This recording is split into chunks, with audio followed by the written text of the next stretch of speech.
عليكم ورحمة الله وبركاته. الشما هركفوني كم جرتن هردنا كيه. إجا فيديو هركنا كيساتي. نموني جوجل رتي وانتوتا غرغرا سيرش غوتاني dubbisuu fi akkasuma immoo barnoota garaagaraa irraa hubachuudhaaf sababa afaanii rakkattan jechuudha. Har'a viidiyoo har'a kana keessatti akka isin afaan Oromootiin wanta barbaadan Google irratti osoo achirraa koppii gootanii appilikeeshina biraa irratti peessi gootanii afaan sana hin hiikkatin achuma irratti waan dubbiftan afaan Oromootii hiikkattanii irraa hubachuudha dandeettan. Isinitti garsaa viidiyoo kana hamma xumuraatti daawwachuudhaan afaana tura. Akkasuma immoo hiriyoottan keessaniif qooda gaaffii fi yaada qabdan koomantii irratti naaf katabaa. Egaa maal gootu biroozara yookiin immoo googila kamirraa kan fayyadamtan kamirrayyuu ni galtu jechuudha. Fakkeenyaaf karaa lamaan isinitti garsaa gara kiroomiitiinis isinitti garsaa asiinis isinitti garsaa jechuudha. Tole barreeffama kanniin jechuudha. Fakkeenyaaf barreeffamni kunniin afaan Ingiliishiin jira. Barreeffama afaan Ingiliishiin jiru kana gara afaan Oromootti hiikee yookiin immoo gara afaan dandeettan kamittuu hiikkattanii akka isin fayyadamtaniif isinitti garsaa jechuudha. Tole anamma waa'ee AMD Ryzenii kana fakkeenyaaf waa'ee AMD laaptooppii fakkeenyaaf isa kana yoo dubbisuu barbaadan barreeffama kanarratti al tokkoof ni cuqaaftu.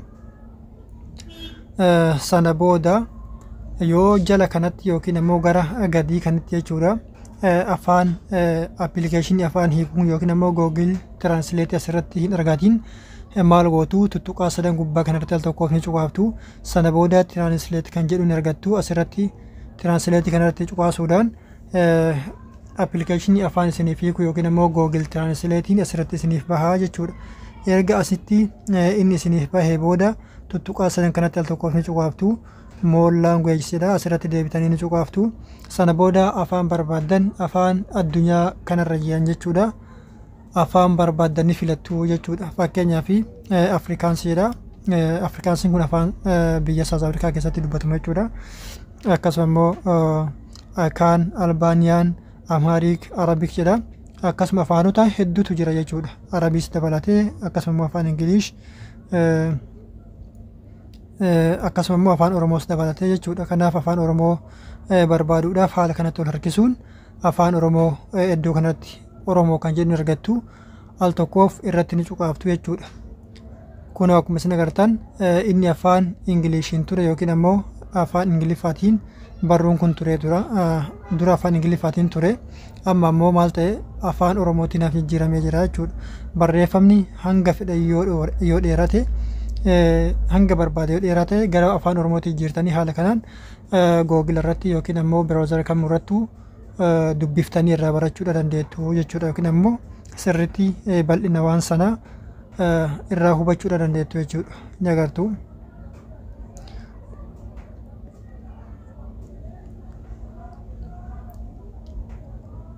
Akkuma waan afaan Oromootiin barraa'ee kanatti yookiin immoo weebsaayitiin maan kunuu weebsaayitii namni afaan Oromootiin barreesseetti afaan isiniif hiikaa jechuudha.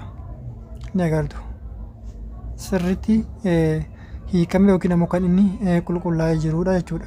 Tole gara Google Chrome deemee sitti garsaa jechuudha. Wanti karaa lamaan sitti garsiisuuf namoonni biroozara garaagaraa fayyadamtan yookiin immoo biroozara garaagaraa fayyadamuu jirtan akka isin hin dhibneef jechuudha. Kanaaf Google Chrome irra ni galtu. Erga Google Chrome irra galtanii booda fakkeenyaaf erga Google Chrome irra galtanii booda barreeffama tokko yoo barbaadan sarchi gootanii yoo barbaadan immoo barreeffamu akkanumatti jala irraa gara oliitti ol harkisuudhaan barreeffama barbaadan wayii irratti cuqaaftanii hiikkachuudha dandeettu jechuudha. Tole nama akka sarchii isinitti garsaa jechuudha. Kan sarchii godhee isinitti garsaa. Kun erga sarchi godhee booda maaltu irraa eegama weebsaayitii nama sanaa yookiin immoo weebsaayitii dubbisuu barbaadu sanaa irra ni gala. Fakkeenyaaf isa kanarra ni gala. Akkuma isin agartan inni kun afaan Oromootiin hin jiru yookiin immoo afaan Oromootti hiikamee hin jiru jechuudha. Erga haala kanatti weebsaayiticha galee booda maal godha appilikeeshinni kun yookiin immoo Google Translatein kun yoo asirra gara gadii kanarratti naaf bahee hin jiraatiin tuttuqaa sadan kanarratti ni cuqaasaa. Sana booda translate kan jedhutti hin cuqaasaa.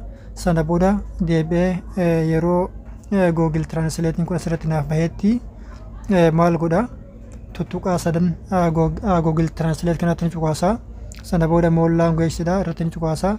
Sana booda jala irraa gara oliitti harkisuudhaan akkuma duraatti afaan Oromoo ni barbaada jechuudha. Kunoo afaan Oromoo asitti argadhee jira. Al tokko ofirratti ni cuqaasaa. Sana booda ogummaa yookiin fedhiin kee maal iyyuu yoo ta'e yeroo hunda kompiitara hojii hojjechuuf si gargaaru filachuu qabda. Tapha haa ta'u bakka ati waan hunda caalu kaa'uu barbaadu jedha. Haala kanatti afaan gara afaan Ingilish yookiin ammoo afaan biraa irraa yookiin ammoo afaanota namni sun barreesse asirratti maxxanseen sanarraa gara afaan Oromootti jijjiirtanii yookiin ammoo hiika isaa gama afaan Oromootti deebiftanii haala kanatti irraa hubachuudha dandeettu yookiin ammoo irraa barachuudha dandeettu jechuudha. Kanaaf egaa namoonni viidiyoo kana daawwatan jechuudha. Aappii kanas gadi buufadhaa Google Translate kana namni martuu ni beektan jedhee yaada. Aappiin kun isin fayyada, hedduu isin fayyada. Appilikeeshina kanas gad buufadhaa. Namoonni aappii kana maqaa isaa hin beekne Google Translate jedha jechuudha. Kallattiidhumaan Google Play irra ni galtu. Isa gad buufachuu barbaadan Google Translate jettanii ni barreessitu jechuudha. Google Translate jettanii haala kanatti erga barreessanii booda Google Translate isa kanarratti ni cuqaaftu. Sana booda isa kana Google Translate kana gadi buufattu jechuudha. Dursitanii aappii kana qabaachuudha qabdu. Aappiin kun hedduu isin fayyada. Aappii kana gadi buufadhaati. Yoo akka tasaa Google Translate gara Google'aatiin isiniif hojjechuu dide aappiin kun caalatti yookiin ammoo barreeffama fiddanii yoo peesiti gootan akkuma Google Translate sanaatti isiniif hiika. Kanaaf appilikeeshina kanas gadi buufadhaa banaatii itti fayyadamaa isin jedha. Waan na daawwattaniif galatoomaa, yeroo gaarii qabaadhaa, nagahatti.